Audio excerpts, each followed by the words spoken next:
So I'm going to start out tonight. We're still in forgiveness, reading a story that I read on October 24th. So it may sound familiar, and I know I'm going to butcher the name like I did on October 24th. But it's Milarepa. Okay.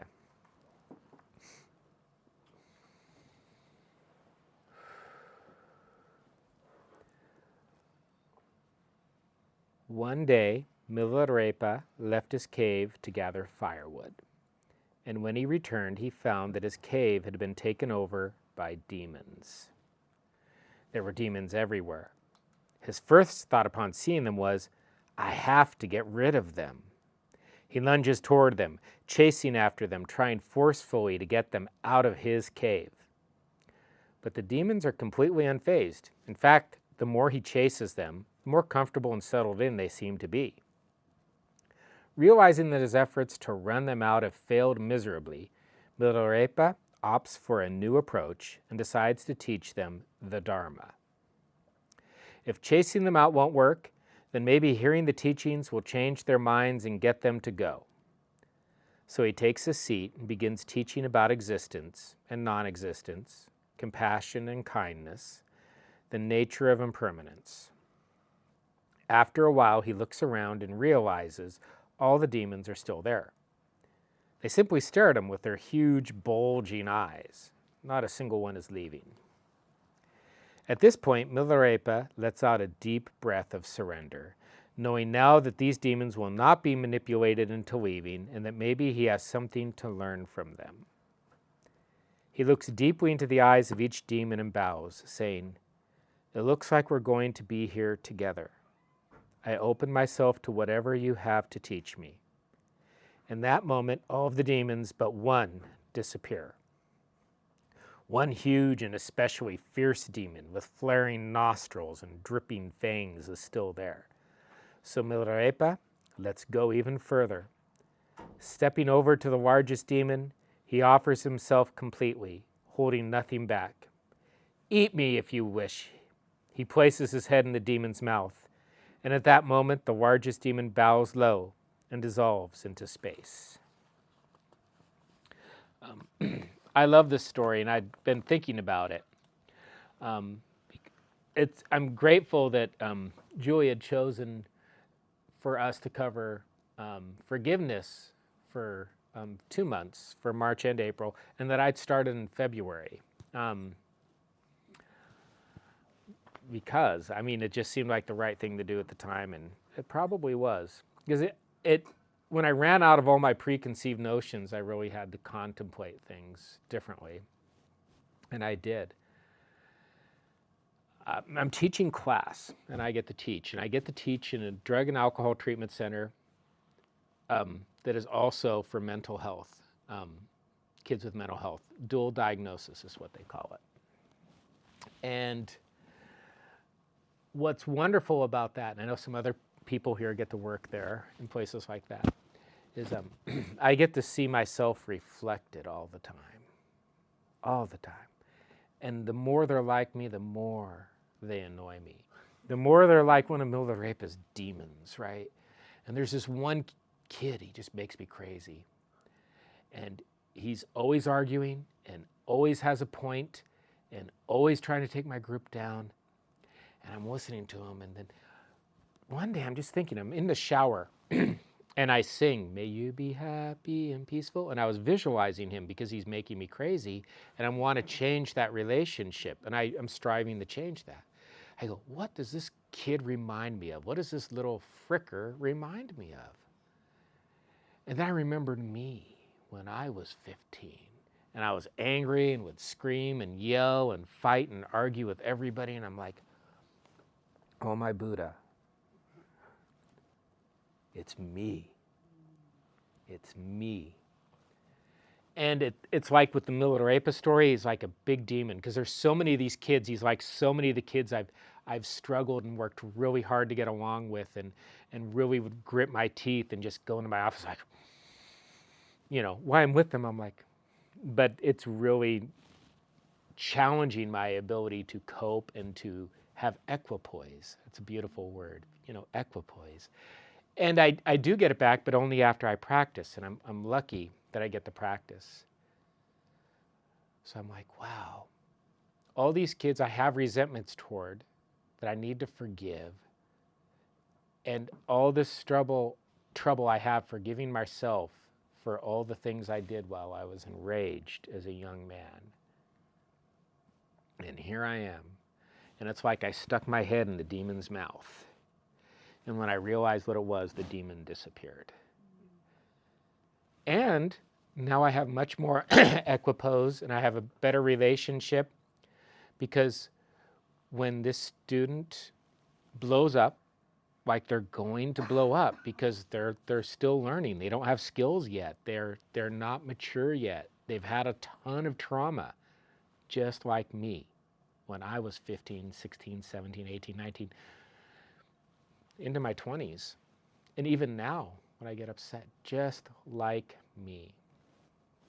And I'm not saying everyone who I've had a resentment towards and everyone who's ever harmed me is a reflection of me, but often that is the case. I need to, in many cases, I need to unify with the other. Even when people have different political point of views, and I think they're just so cult-like in their marriage to those beliefs, I can see that I am too in my own political beliefs and in my own opinions. I can unify with the other. I can see how I am like them. And in seeing how I am like them, it gives me another avenue of liberation for myself. And it also just lets them see me as they're me. They're just me at another point in time, at another location in space. You change my history a little, and I would be them. It's big stuff for me, and it's going to give me a lot of time to think about it, but I'm really glad that hit me. And I will get to practice with these guys, and I'll get to learn more, and I'm very lucky that I have right livelihood and that it's very challenging and difficult. But it just put me in that position. So now I have a meditation, and it's the one I've done a couple times for forgiveness, because I really enjoy it. So if you want to get comfortable.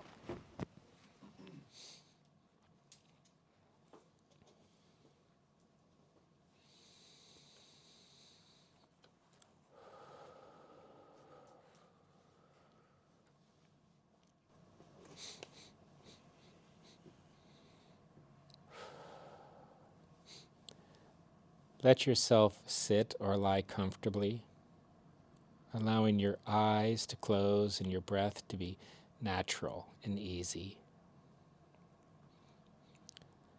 Let your body and mind relax. Breathing gently into the area of your heart, let yourself feel all the barriers you have erected and the emotions that you have carried because you have not forgiven. Not forgiven yourself, not forgiven others. Let yourself feel the pain of keeping your heart closed. Then, breathing softly, begin asking and extending forgiveness, reciting the following words, letting the images and feelings that come up grow deeper as you repeat them.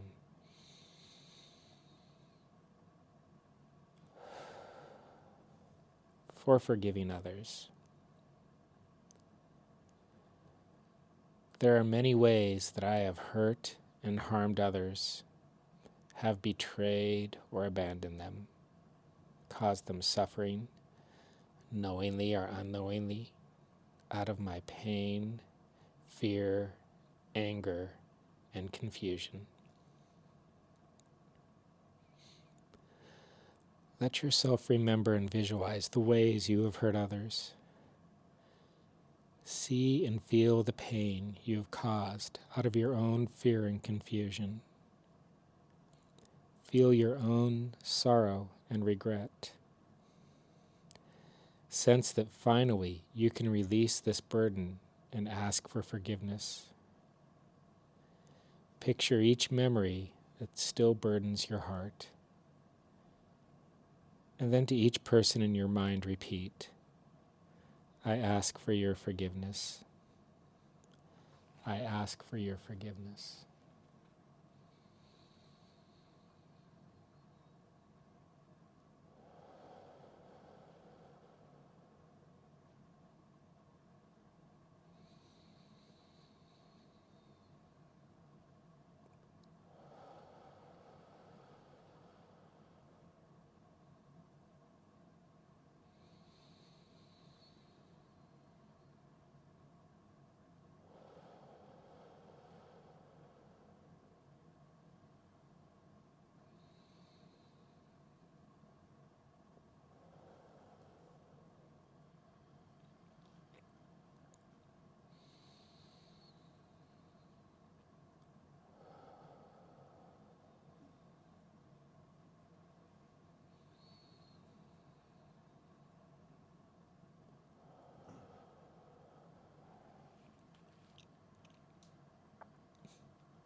For forgiveness of yourself, there are many ways that I have hurt and harmed myself. I have betrayed or abandoned myself many times through thought, word, or deed, knowingly or unknowingly.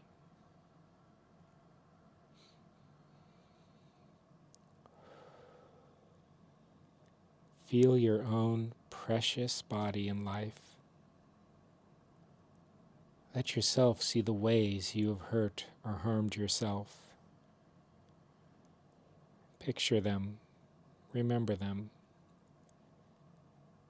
Feel the sorrow you have carried from this and sense that you can release these burdens.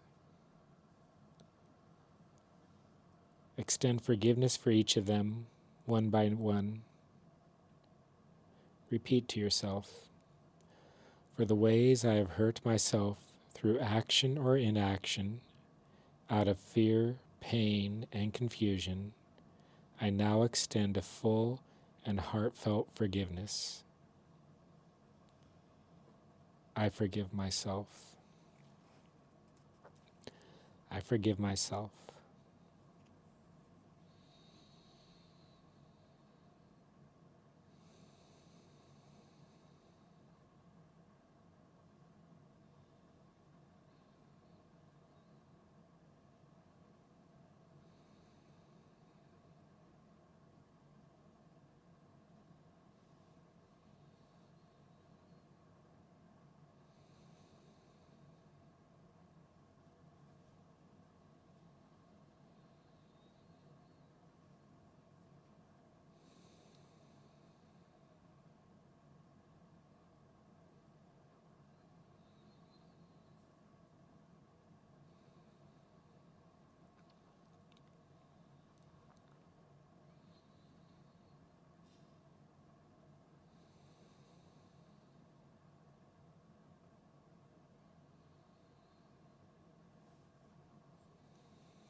And now for forgiveness for those who have hurt or harmed you.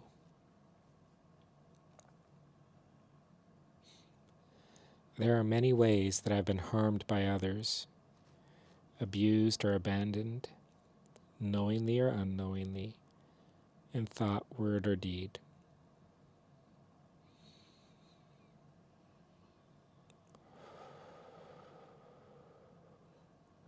There are many ways that I've been harmed by others, abused or abandoned, knowingly or unknowingly, in thought, word, or deed.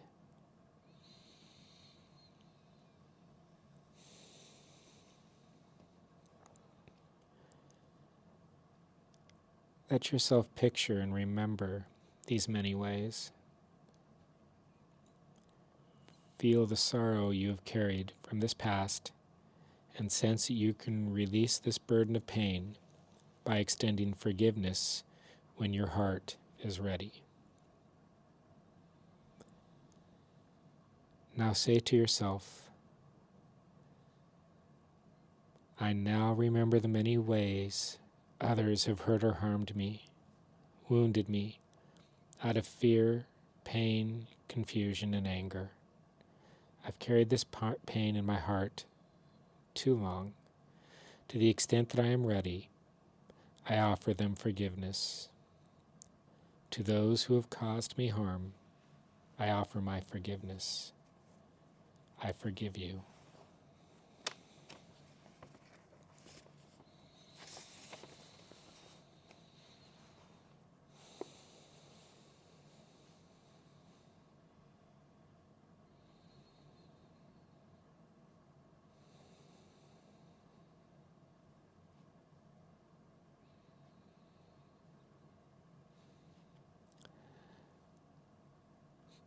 Let yourself gently repeat these 3 directions for forgiveness until you feel a release in your heart.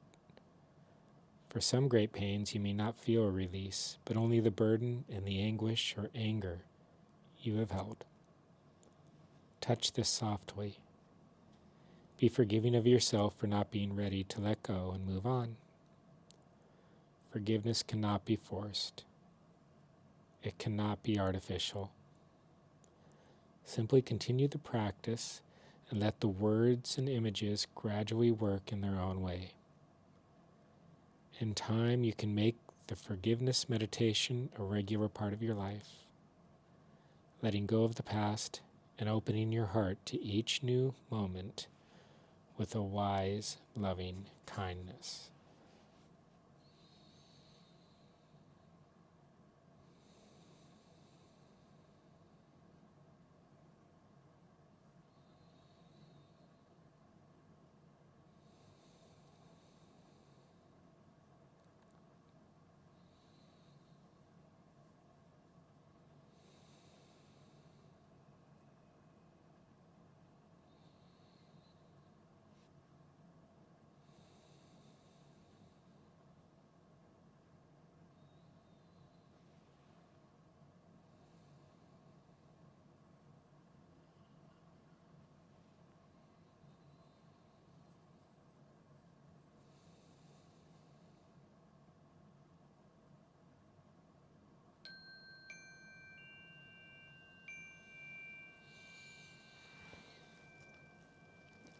Namaste.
Okay. So it was wonderful to be here again. And like I said, sometimes I'm charging when I come here, when I said earlier, and my head is still racing because I come here straight from work. But if, I feel like by the time you guys are sharing that I'm fully present, and that's been really good. Monday nights are good for me because of this. And right now, I'm going to prepare for the dedication of merit when I can find it. Okay.